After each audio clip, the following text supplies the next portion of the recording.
जब silver surfer आखिरी bridge को तोड़ने आती है तब अचानक उसका सामना होता है जॉनी से। हाँ, वही ह्यूमन टॉर्च। जॉनी आग की लपटों में उसके सामने खड़ा हो जाता है।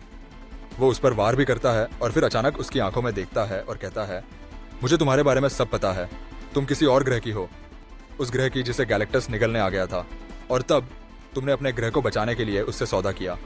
बदले में तुम उसकी गुलाम बन गई और उसने तुम्हें ये पावर्स दी। ये सुनकर सर्फर का दिल कांप जाता है। जॉनी आगे कहता है, तुम ही हो जिनके कारण गैलेक्टस ने इतने ग्रह निगल लिए। जिन मासूमों की चीखें अब भी गूंजती हैं, सुनो, ये आवाजें उन्हीं की हैं। और तभी जॉनी अपने पावर से उसे वो आवाजें सुनाता है, चीखें, रोने की आवाजें, डर की गूंज, हर वो दर्द जो उन दुनियाओं ने सहा था। सिल्वर सर्फर की आंखों से चमक फीकी पड़ जाती है। उसका दिल भर आता है। दरअसल कभी उसका नाम शैला बेल था और आज उसे एहसास होता है कि उसने अब तक सिर्फ गलत किया है। वो जॉनी से कहती है, मैं गैलेक्टस को नहीं रोक सकती। वो जल्द ही यहाँ पहुंचने वाला है। वो तुम्हारी धरती की सारी ऊर्जा निगल लेगा और तुम्हारी बहन सू के बच्चे को भी अपने साथ ले जाएगा। अगर चाहे तो तुम अपना परिवार लेकर भाग सकते हो, लेकिन इस दुनिया को अब कोई नहीं बचा सकता। ये कहकर शैला बेल यानी सिल्वर सर्फर उड़ जाती है।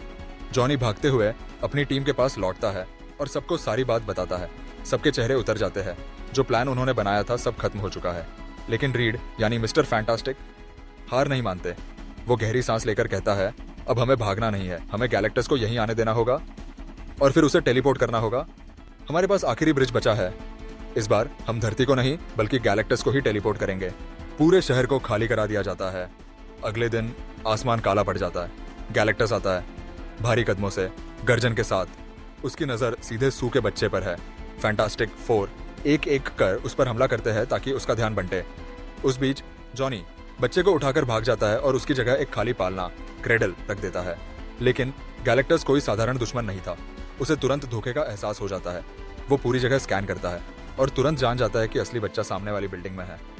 गैलेक्टस गुस्से में वह बढ़ने लगता है।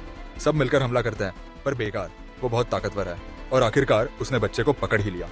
सू चीख उठती है, नहीं। एक माँ का दिल सह नहीं सकता कि उसका बच्चा छिन जाए।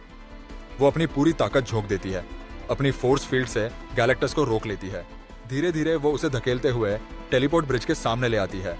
रीड तुरंत मशीन एक्टिवेट करता है और बिजली की गूंज से मशीन जल उठती है। रीड तेजी से अपना बेटा वापस खींच लेता है। लेकिन अब गैलेक्टस आधा ब्रिज में और आधा बाहर है। टेलीपोर्टेशन मशीन सिर्फ 37 सेकंड्स तक चलनी थी। वक्त भाग रहा था।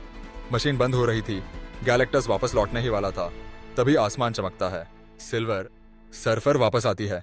पूरी ताकत से वो गैलेक्टस को धक्का मार देती है और खुद उसके साथ टेलीपोर्ट ब्रिज में चली जाती है। एक पल में मशीन बंद होती है। गैलेक्टस और सिल्वर सर्फर दोनों गायब और धरती बच जाती है। लेकिन सू बहुत कमजोर हो चुकी थी। उसने अपनी सारी शक्तियां झोंक दी थीं और वहीं गिर जाती है।